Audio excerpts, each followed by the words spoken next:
You are now listening to the Lunch and Learn with Dr. Barry. This is episode number 19. Thanks for listening to the Lunch and Learn with Dr. Barry, here to help educate, motivate, and put you on the right path to take control of your health through weekly discussions on topics in the medical field, public health arena, and in your community. And now your host, Dr. Barry.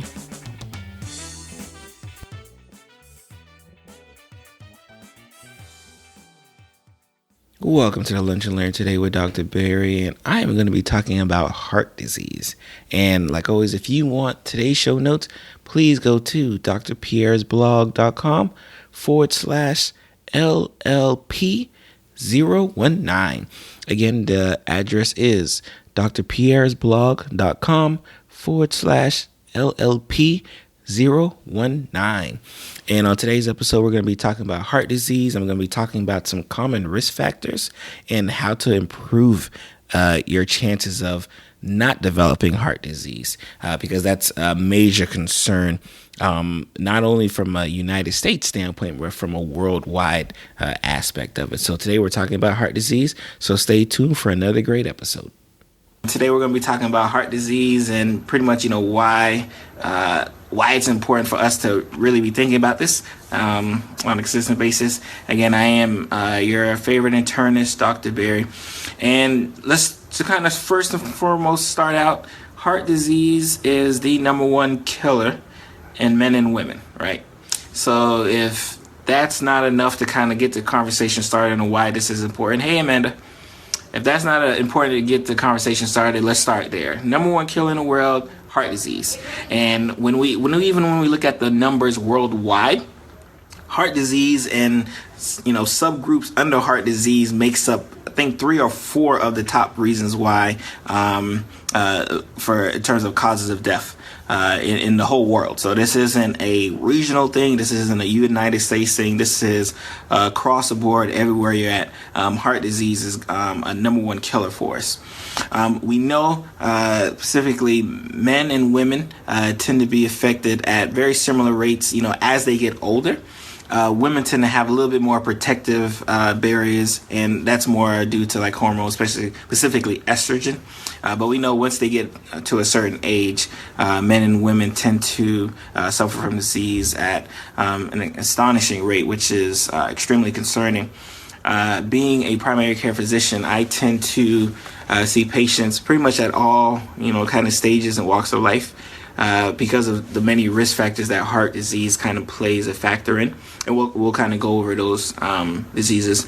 But because I've seen them from point A to point Z, we definitely are really trying to put a premium focus on trying to prevent risk factors that we can, because there are some risk factors that there's nothing that we can do about, but the ones that we can actually make some changes, we're definitely, and you'll see, especially for guys who may be seeing doctors elsewhere, we definitely stress it a lot. We may seem like we're being overly aggressive, but it's because we know in the long run, if we don't do anything now, some of the problems that can arise. So let's just talk about, again, heart disease and just heart disease in general. We know heart disease is a disorder of blood vessels in the heart, and which can lead to what we commonly known as heart attacks. But when I like to think about heart disease, I understand that not only can heart disease affect the heart, but in the vessels in the heart, but you got to figure there's vessels in the kidneys. You got to figure there's vessels in the brain as well. All of these things seem to be very interconnected when we're talking about heart disease. So even though we tend to focus, a lot of our focus is on heart attacks, we understand the fundamental process is the fact that we have blood vessels that get clogged for various reasons. Blood vessels that lose blood flow in parts of the heart that lose blood flow for various reasons, and which we'll kind of discuss.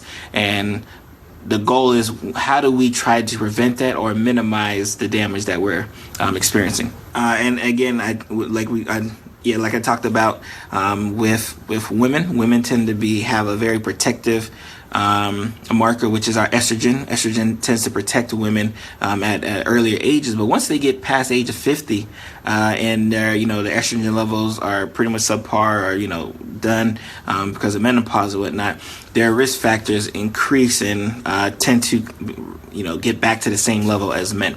So we're definitely have a focus where most of the talk and most of the stuff that you may read may always be focused on the men in terms of heart disease, but definitely we have to think about women as well, as far as in this disease course and disease manner in that regard. So that's why it's extremely important to make sure that we're being very mindful of how they can present and why they can present the way they present, because men and women do present differently for the same disease. So let's talk about some of the risk factors when we talk about heart disease. The biggest one, high blood pressure, or blood pressure in general, but high blood pressure specifically is a huge risk factor for a person suffering from heart disease. And again, blood pressure, and we've talked about this before, blood pressure is one of the, what I like to call a silent killer. And reason being is that because there's usually no side effects from it. Like I have patients who come to my office, their blood pressure is through the roof and they feel no different. And the reason why they feel no different is because our bodies do such a great job at dealing with the intense pressure over and over and over again that nothing really kind of comes into play. But unfortunately, once our body gets to a point where it can't do anything about it, that's when the problems arise. So our bodies can walk around from a normal, let's talk about normal blood pressure. We can, average person, top number, we'll just say top number, below 140, bottom number below 90. But I have a lot of patients who they're walking around, their blood pressure is the top number is 150, 160, 170, and they feel no different whatsoever. Because our body do such a good job at dealing with that high blood pressure. Now, on the outside, it's doing a good job. You don't feel any different. But on the inside, where heart disease is starting to. What's going on? Hey, what's going on, Gino? I appreciate you for joining the live stream. We're talking about heart disease today. We're talking about our risk factors. First one, high blood pressure. So again, going on with high blood pressure, even though, you may not feel any symptoms, we know heart disease starts to build up. We know kidney disease starts to build up as well. And once you get to the point where your body can't deal with the blood pressure, that's when problems arise. And when I say problems, that's when you get the heart attack. That's when you get the stroke. That's when you get kidney disease. That's when you start having vision issues. That's when you start having lung issues. All of these problems hit you all at once. Once the body says, you know what? I've done enough. I've been dealing with this high blood pressure for years and, no one's helped me out. So here I am today. So that's why, again, in the office, we're very, very, very, vocal about making sure your blood pressure is good, making sure your blood pressure stays good. And just on a quick caveat for my patients know, when you come to the doctor's office, when you go to the doctor's office, please take your blood pressure medication before you get there. That's a very common thing that I see a lot, where for some reason patients don't want to take their blood pressure medication right before they go to the doctor's office. I don't know why they do it. Let me let you know now that you can go ahead and take your blood pressure medication. There's not a doctor who does not want you to take your blood pressure medication before it starts. So go ahead, take your blood pressure medication before you get there. So that's blood pressure. Number 2, diabetes. Diabetes and even pre-diabetes puts you at an increased risk for having heart disease later on. And remember, we talked about heart disease being almost an old person's disease. So again, you could be dealing with these diabetes for years and not have any issues from a cardiovascular standpoint, but then end up having problems arise from that. So definitely be extremely careful for my diabetics and my pre-diabetics. And the worst thing about my pre-diabetics and my diabetics is that they tend to feel differently, right? So they don't feel the same pain, discomfort, the same elephant on my chest that a person without diabetes has. So I definitely get very mindful whenever my diabetic patient starts telling me any complaints around here, around their chest. When I'm talking about reflux, GERD, just discomfort, I'm a little bit more aggressive in that regards, because I know they're not feeling the same. People with hypertension need to be concerned. So people with hypotension don't pose an increased risk for having heart disease. But what actually, especially on what you mentioned, Amanda, is that a family history, and that's my next point, a family history of blood pressure is a risk factor for having heart disease. So you can be, a triathlon athlete, you can work out every day, eat great, but if mom, dad, grandma, grandpa has blood pressure issues, if they have diabetes issues, we know you are at an increased risk for having heart disease. Again, I think I talked about it earlier. I have a patient of mine who is 30, I think he's like 37, 38, and he ended up having to get triple bypass surgery. So he ended up open heart surgery because he's a weightlifter. He works out, he does everything he was supposed to do, but he ignored the fact that his family was a whole bunch of, overweight, hypertensive, diabetic folks in his family. And the genes kind of pass it along. So definitely think about the genetic component. One thing that, again, family history, we talked about age as well being an issue. Yes, the next one, cholesterol. High cholesterol also poses an increased risk for having heart disease. Because again, when we talk about the heart attack, when we talk about the stroke, all that is for a period of time, I got less blood flow to a certain area. And usually what causes that less blood flow is one of those plaques of cholesterol that's kind of been sitting in that artery, that have been sitting in your heart, sitting in your neck, flies up, and then all of a sudden that area of the brain, that area of the heart gets no blood flow, and then bam, that's when we have problems arise. So high cholesterol is another thing too. And high cholesterol, just like high blood pressure, symptomatically causes you no problems, right? I got people walking around here, cholesterol's through the roof, but they don't know it. One, because they don't feel no different. It doesn't cause them to feel bad. And again, this isn't a thing where they just eating really bad. They don't have to eat really bad. If mom had high cholesterol, dad had high cholesterol, and the genes just kind of got passed along, now you have high cholesterol too. So nothing, even regardless of, and again, I always try the diet. My patients know, I always give you 3 months. If you walk into my office and your sugar's a little bit on the high side or your cholesterol's a little bit on the high side, I say, all right, we got 3 months. Let's see what we can change with the diet. And then you're going to come back. If these numbers are still high, we're putting you on medication. I give them 3 months. I give all my patients about 3 months when I can. If your sugar is way too high, if your cholesterol is way too high, and I already know that a diet's not going to change those numbers, then I just start you with the medication right off the bat. But if I know you're kind of on that borderline, maybe if you exercise a little bit more, eat a little bit better, that's enough to kind of push you back over to the healthy side, then I'm okay with doing that too.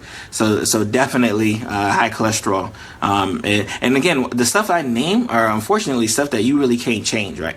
You can kind of try to adjust having high blood pressure, but if you have high blood pressure, you have high blood pressure. You can try to adjust, from having diabetes, but if you got it, you got it. You can try to adjust if you have cholesterol, but if you got it, you got it. Men, especially the men who are watching, just being a man makes you at a higher risk for having heart disease. Now, we talked about once women get up to age, once they get to about 50, 55, it's about even, but up until that point, if you're a 45-year-old man, you have a higher risk of having heart disease. You have a higher risk of having a stroke, a heart attack, and everything up and above from that regards. And people with patients. Yeah, so a very, very good point. So people with hypertension, and it really, even though it is hypertension, it's really for the coronary artery disease, the heart disease aspect of it. We always recommend taking a baby aspirin. One, because we know a baby aspirin, clinically, unless you have some bleeding issues, really not going to cause any problems. But we know it's been known to save lives. Just taking a 81 milligram baby aspirin, call it a day.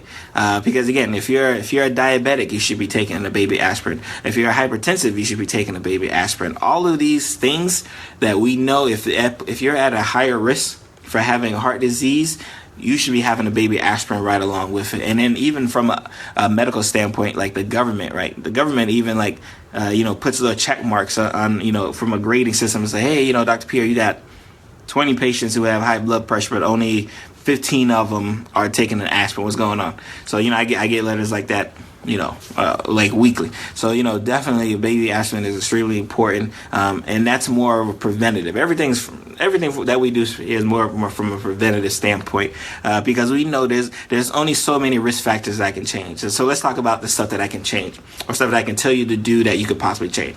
So before we talked about what, stuff that you may have a risk factor that you really can't do nothing about because it's just genetics, in terms of like age, gender, whether you're hypertensive, whether you're diabetic, whether you have high cholesterol. So now let's talk about the stuff that you can possibly change to decrease your risk factors. The big one, right, is smoking.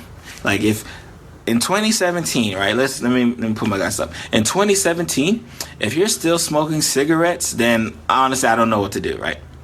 Honestly, I don't know what else to do. Like if you're still, like, with all of the evidence that's out there that says stop smoking cigarettes, if you're still smoking cigarettes, again, I really don't know what to do. Again, and you guys know my take, right? I'd rather you smoke marijuana.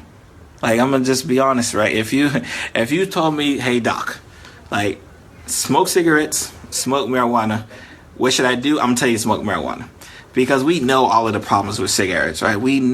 Ask any medical student, pre-med student, nursing student, like ask anybody in the health field, if they got a test question that, person has cancer, person has so-and-so disease, what's one thing that you could tell them to do that can decrease their chances? If smoking is an answer choice, smoking is that answer regardless, right? Like I don't even need to read the rest of the answer choices. If I tell that person stop smoking, I'm going to choose that 100% of the time, right? So in 2017, if y'all are still smoking cigarettes, I don't know what to do for you, honestly. So, like, the one big thing you can do to change your risk for having heart disease that we know you can actually control is stop smoking. Number two, if it's possible, being overweight. So we know the heavier you are, the more likely, and again, this is going to be a very common thing, which of course is something that, I deal with in my practice. I deal personally on a personal level all the time, right? We know the heavier you are, the more likely you are having a risk for heart disease, right? So, if you can, work on your diet, that's something else that we know that you can kind of change to try to prevent heart disease later on. Again, and that's why I always tell, that's why I always give my patients, especially the ones who are borderline, about 3 months. I give them 3 months to say, hey, you know what, change your diet and let's, exercise a little bit more. Let's see if we can, get to the bottom of it. But, that's pretty much, so diet's another one, right? Being more physically fit as well, because we know a more physically fit person is least likelier to have like heart disease. And when I talked about my patient, earlier, the 37-year-old, I think the only reason why like he was able to survive like his endeavor, being 37 with a triple bypass, is because he was so fit. Like if he wasn't as fit as he was, I'm not sure what would have happened. I think because he had a major heart attack, and fortunately he was able to recover, and he's doing very well because of it, because he was so fit. So now, and what is actually a true story, he's actually going to, and I've encouraged him, he's actually going to start speaking out to to the gym crowd to make sure they're getting their butts into the doctor's office as well, because it's important. Like my gym folks, side note, never think that they have any medical problems with them, and they're so hard to get them in the doctor's office anyway. So, shout out to my gym folks, but he's definitely gonna be a champion for folks in the gym to try to get them get them to see the doctor from their standpoint there. And I think, that's really the biggest ones from a risk factor standpoint.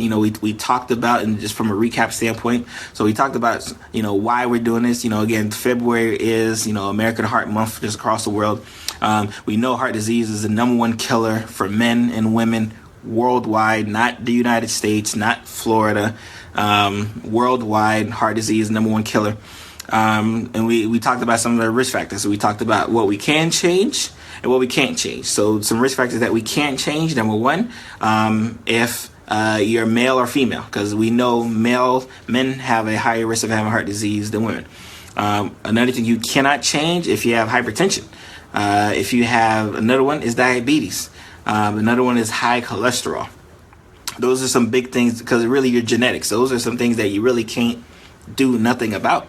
We just got to try to minimize the risk factors as much as we can. And now we talked about the things that we can change, and that, this is where, your physician, earns his pay or whatever, because he really tries to make sure we hit home on that.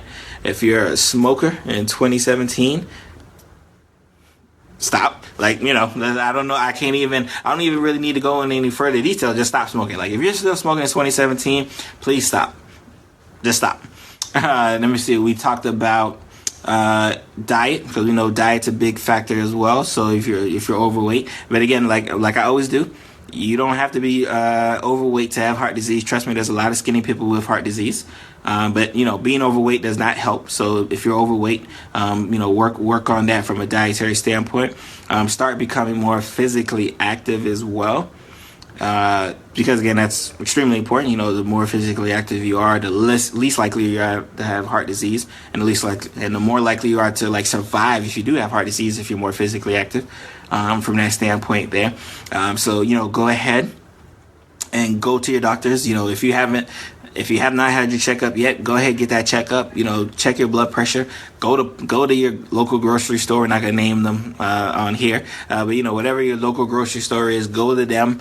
Stick your arm in a place, see what your blood pressure numbers is looking like, because we know your blood pressure could be super high and you not even know it. We know your cholesterol could be super high and you not even know it.